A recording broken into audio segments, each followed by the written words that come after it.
Sunlight is the planet's most valuable and abundant energy resource, and it will never ever deplete for as long as humanity will exist. It's so abundant that every single month we receive more energy from the sun than what we have in the global reserves of coal, oil, gas, and uranium all combined. Now, in order to truly utilize this sunlight, we need something that can harvest that light and convert it to electricity. And that's exactly what a solar panel does. And the solar industry is booming, especially in the Netherlands.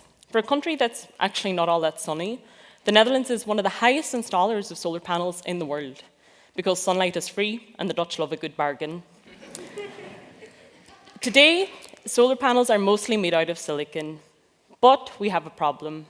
After years and years of developing and tweaking and optimization, we're really at the limit as to how much electricity we can extract from these panels. If we really want to make full use of the sun, we need something more. And that's where metal halide perovskites come in. These materials are incredible for next-generation solar panels. Alone, they already have the potential to outperform silicon, but they can be combined with silicon in a kind of solar panel sandwich. And this can extract more electricity than our previous panels by more than 50%. Now, they're also really easy to make, and they're thin and flexible, and that means we can put them on surfaces we never could before. So now on cars and tents and much more.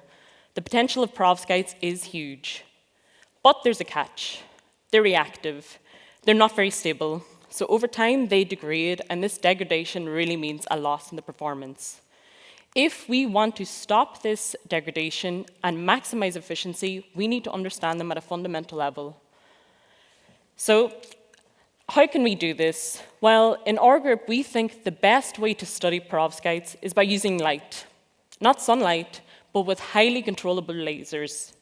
I work in the group of Eric Arnett at AMOLF, and we have some very technical and advanced laser setups that help us in our research. Specifically in my PhD, I look at the light that is emitted from the perovskite itself whenever it is illuminated. This we call the photoluminescence, or the PL for short. And there's so much information hidden in the PL. A quick example is the PL intensity of a single perovskite film relates to the solar cell efficiency of the corresponding device. Now I'm working on developing entirely new PL-based techniques in which we can extract all the information we could possibly need about these materials. So I can tell you, using only light in your solar cell, what the biggest problem is and where it occurs, all before the solar cell is even made. Now we can also use this laser light as a secondary treatment. By shining light on the film, we can actually improve the efficiency of already these high-performing devices. Overall, this means that we can perform fast and non-invasive measurements. Using only light, we can extract all the information we need to make better cells for the future. Now you might ask, well, how does this research actually translate outside the lab? And it's very likely in a few years that we will see the growth of perovskite panels, and with that, the growth of perovskite factories. And I really hope to see some of the research that I'm doing at AMOLF to be implemented, these characterization tools to be implemented in line, to be a kind of quality control for these perovskite panels.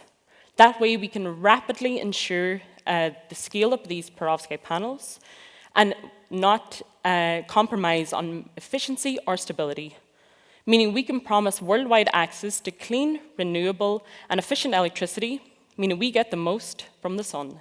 Thank you.